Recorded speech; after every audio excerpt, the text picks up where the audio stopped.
What's going on, Cowboy fans? Happy Sunday. Will Schuler, Realtor on the road here. So let's talk Dallas Cowboy football. So the newest report coming out of Dallas this week is that it is official. Micah Parsons has formally requested a trade from the Dallas Cowboys. Now, look, we had been hearing for a while now that this was a possibility. I don't think anybody really thought that it was going to happen. I still don't think anybody really believes that he is going to get traded. But regardless, he did put out a long statement, and I'm not going to read the whole thing or anything because I'm driving. But the nuts and bolts of it is he feels a little disrespected. He's tired of the lack of activity. And unfortunately, he just no longer wants to be here. Do I think Micah really doesn't want to be here? No, I think he does. I do think this might just be a ploy to try to spur Jerry into action to get a deal done. That is certainly not the fun and interesting way to think about this, right? So this whole thing has got me thinking for the last few days. And you all know I am not a card-carrying Dallas Cowboy fan, but I am dedicated to following the Dallas Cowboys, rooting for the Dallas Cowboys, and just try to ingratiate myself into this Dallas Cowboy fan culture that is so sensationally, bipolarly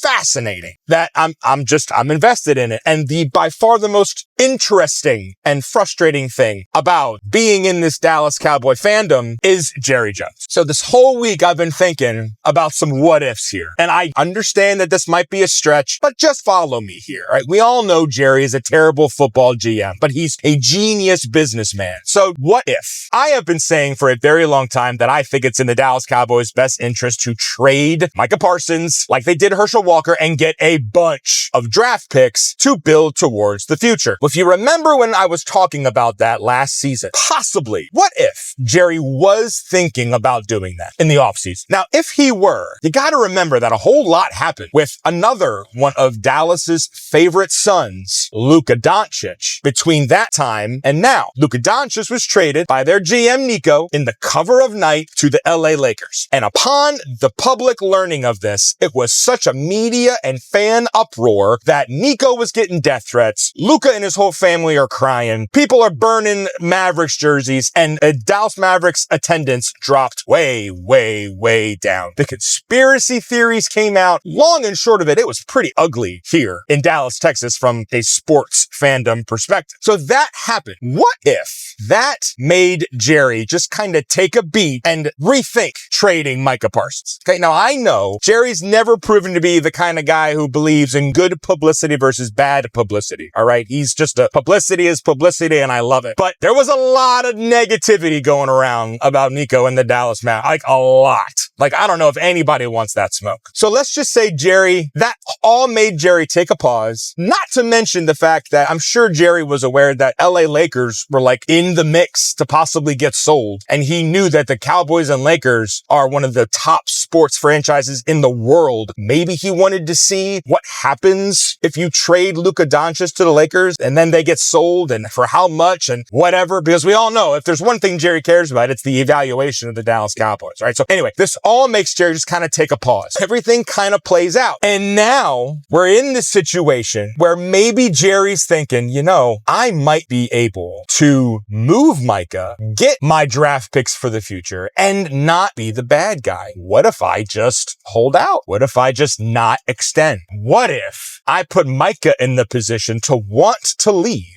And then I'll just give him what he wants. Would Jerry be the bad guy then? If Micah wants out of Dallas and then Jerry gives him what he wants? Yes, of course, Jerry's going to be the bad guy no matter what, because he got Micah in this position in the first place. But still, if I had to take one versus the other, I would much rather have Micah want to be out and go for it. I know it's a stretch. Yeah, even in talking about it out loud, it's a complete and total stretch. And honestly, who's to say they would even get the bevy of draft picks that they would have gotten in the early part of the offseason now that everybody's got salary cap concerns? And honestly, I don't even know if Micah wanted to get traded, who would even be able to do it? Probably like the Raiders, maybe the Chargers. Like, I don't know, but it sure is a whole lot more interesting to think about it as maybe, just maybe, Jerry's not old man dumbass River and actually like some kind of publicity business genius in this regard. But I don't know. We'll see. I honestly don't think he's going anywhere. I don't think anybody watching thinks that Micah's going anywhere, but we will of course have to see. One thing is for certain if he stays, it's going to completely reset the market. And then the Dallas Cowboys will 100% have the most expensive quarterback, one of the most expensive wide receivers, and the most expensive defensive player on their team. But man, if he does get traded, if he does leave, and Jerry doesn't get a bevy of whatever for him, Cowboy fans, that literally means that you will have lost your two probably best athletes in your two major sports in less than 6 months. That's just, my God. Like, selfishly, for somebody who talks about sports like on social media, I kind of want it to happen, but oh my God, like I don't know if my friends group could even handle something like that happening. Ooh, Lord. Speaking of Luka Doncic, damn.